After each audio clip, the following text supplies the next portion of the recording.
Hello.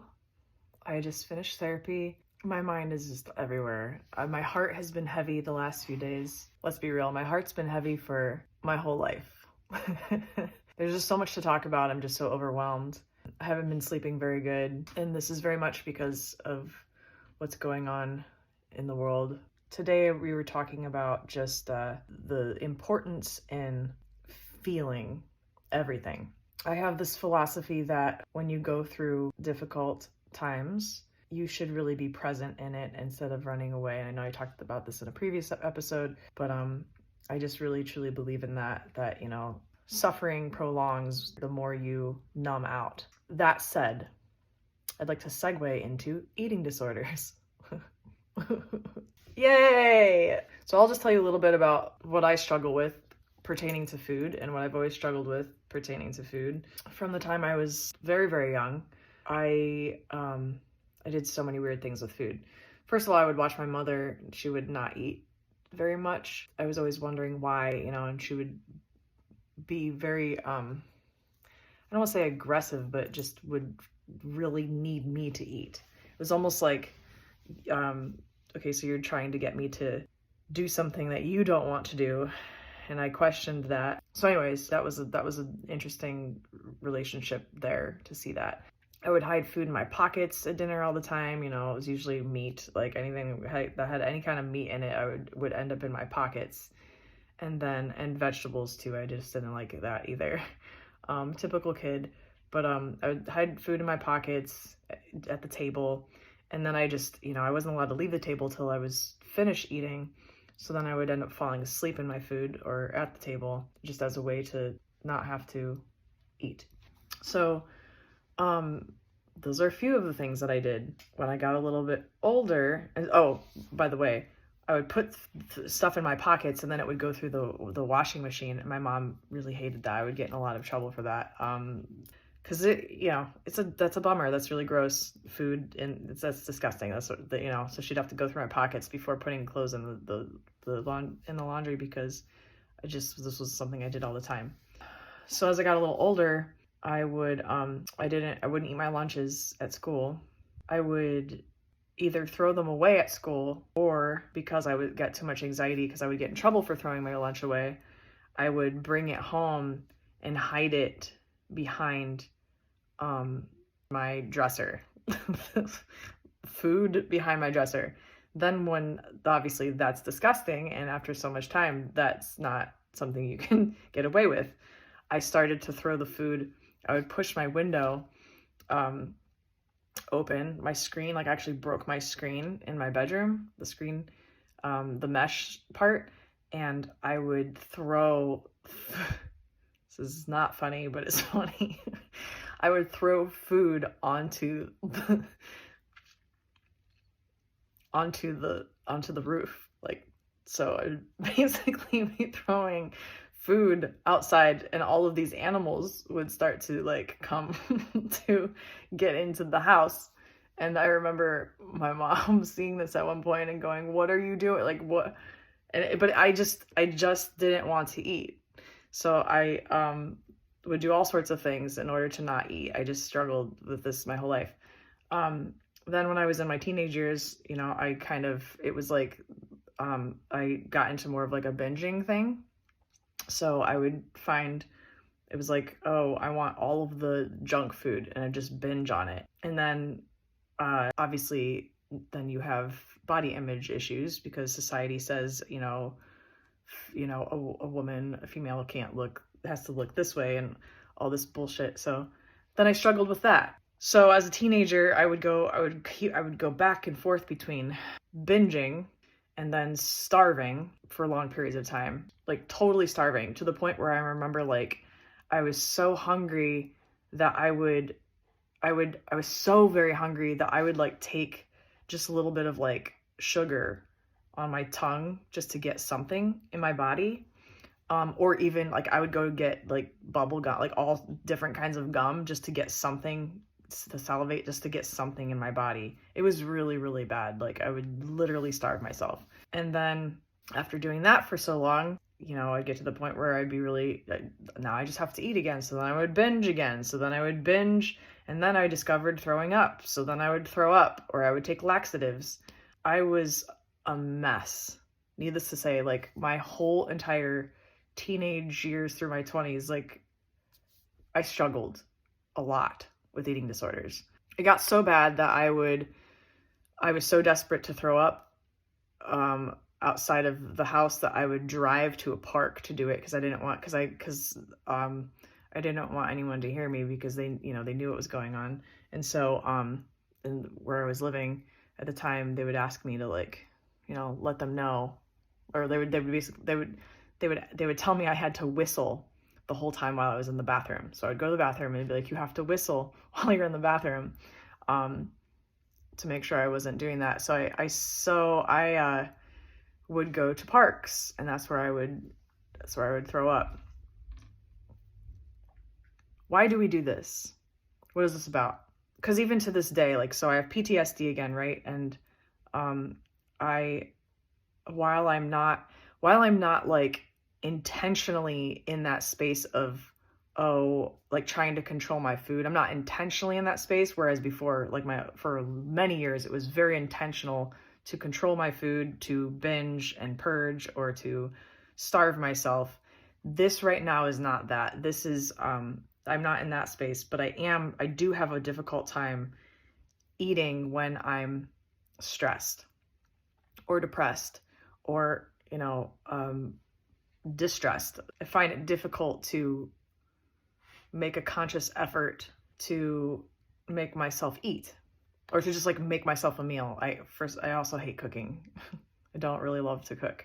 So there's that. In order to really understand why we do these things, especially as survivors, I think it's important to get to the root. So what I've done a few times in my life is I would write down when I felt the urge to throw up, when I felt the urge to binge, or when I felt the urge to starve. So what happened, specifically down to the minute, what happened, who was there, what was said, what did they do, what did I do, what is this about? And I was able to figure out that all of it was revolved around abuse. All of it. It went back to my abuse. I would binge to numb out, throw up to get rid of it, to get rid of the abuse. It's the binging is for me was always well, if I can do this, just to erase, almost to run away, erase this, and then throw up because, oh my God, this is now inside of me, right? So get rid of it. The starving for me in some ways is almost it's kind of like a slow death, which is so horrible and morbid to think about, but in some context, that's kind of what it was. And I would almost, this is so sick, but it's trying to be a child again, be smaller. I think almost to be smaller but I think in some ways to maybe reconnect to something, to understand something, to disappear. I don't know if any of this makes sense or resonates at all. I'm still trying to figure all of it out, especially the starving part, because that's usually that's kind of more of my thing. I struggle with making conscious effort to eat. And when I feel bad about myself and bad about my body, that's always what I go to. And it's so sad because, we have one body. You have your body. That's it, right? We should love our body. We should be grateful for our body. We should celebrate it. And there's just not enough of that. And especially as survivors, because our bodies what really took a beating, literally sometimes. And also just, when it's sexual, it's a violation.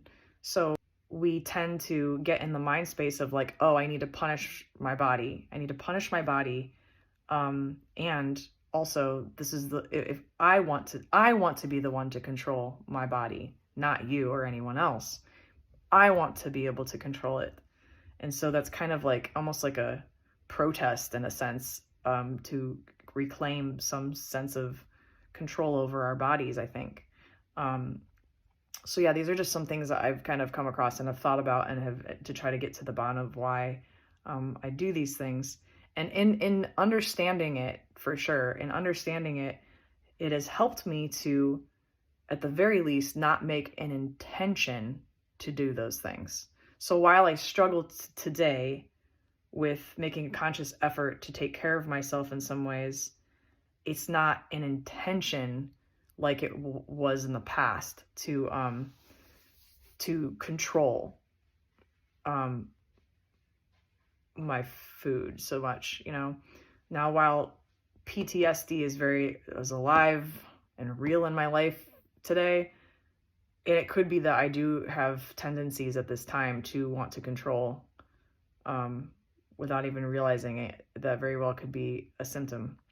I think the majority of what it's around, though, is just that, like, so much time will pass because I'm in such a state of mind and not realizing that, oh, this is when I should be taking care of my body. It's not a priority right now because it's like you are in survival mode. So like, it's like harder, basic needs can be a little bit more difficult. You're kind of just more of like, well, my mind's not right. My mind is racing, or, you know, I want to do this instead, or, you know, or just, but also just time seems to like be really, really, complicated when you have trauma and PTSD. It's like losing time. I don't know if anyone can relate to that, but so I feel like I lose a lot of time, and then all of a sudden I'm like, wow, you know, I've gone the entire day without having any food. And it's usually not until someone says, hey, did you eat today? And I'm like, oh, I don't remember. You know what? No, I didn't eat at all. And that's not good. Or I'm with someone and they're like, I'm hungry. And I'm like, oh yeah, I'm hungry too. You know, it's like, it's a struggle. So I think what I'm going to start doing is setting like an alarm. Like, I know that sounds probably really pathetic to some people, but like, I think I just need to like set an alarm to like, hey, eat, an eat alarm, you know? Which I'm not sure. Like, I'm kind of on the fence about it. Like, in theory, it sounds like that could be really helpful, but it also kind of like, again, okay, so it is about control. I don't want to be, I feel like it'll irritate me. I might get angry about it, like, because I don't want to be told, like, hey, do this now. Yeah, so I'll test this theory. We'll see how it works out. I'll let you know if it's a good idea or not. Or maybe you can try it too. But I am curious to know, like, what are some of the things that you do with food, and or working out or weight or body? Like, what are some of the things that you do, or what do you struggle with? And what have you at all related it to your abuse? I think I realized that it just sucks having such a distorted self-image of your body. Yeah, you know, like it's like it's with you all the time.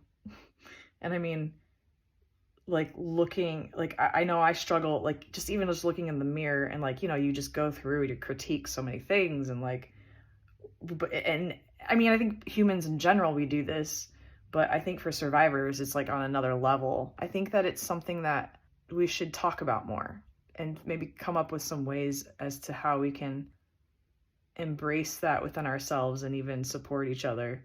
So, I mean, you can start with like, I know affirmations are cool, but it's really hard when you're just very self-loathing or very disconnected to your body because you're going through therapy and abuse.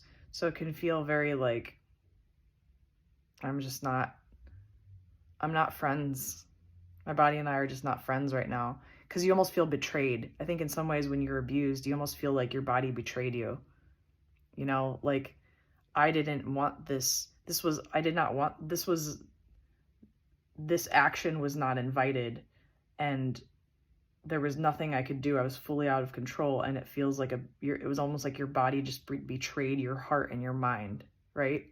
So, and that betrayal you become, it's like instead of taking this anger out on the abuser, which it should be only to the abuser, we take it out on our bodies, I think. So it's like, why you made me feel this way. It's my body because they wanted my body. They used my body. And so now I'm angry at my body because my body, if I didn't have a body, then I probably wouldn't have been abused. But then if we didn't have a body, we wouldn't be here. So there's that, there's that. So, but I just think that a lot of this is about the feeling betrayed by our own physical selves. So it's something to kind of think about and just, I don't know. Yeah, so I'd love to get your thoughts. Let's chat about this because no one else does. It's always such an uncomfortable thing to talk about bodies, and surviving, bodies with survivors and eating disorders and food. It's all just like heavy stuff to talk about. It's not always comfortable, and everyone has a story to it, I think, but I think that's part of the problem is I think we should just talk about it. Like, why not just talk about it? If you talk about it, then maybe you can figure out, you can understand it, you can figure out why, and then we can be a little more gentle, a little more kind to ourselves, and have more grace and appreciation for what we've been through. And maybe, just maybe, we won't have those urges to punish ourselves any longer. I don't know. Just some thoughts. Let me know how you're feeling, how you're doing. As always, I'm with you. I stand with you. I see you. Keep moving forward. You're not alone. Mwah.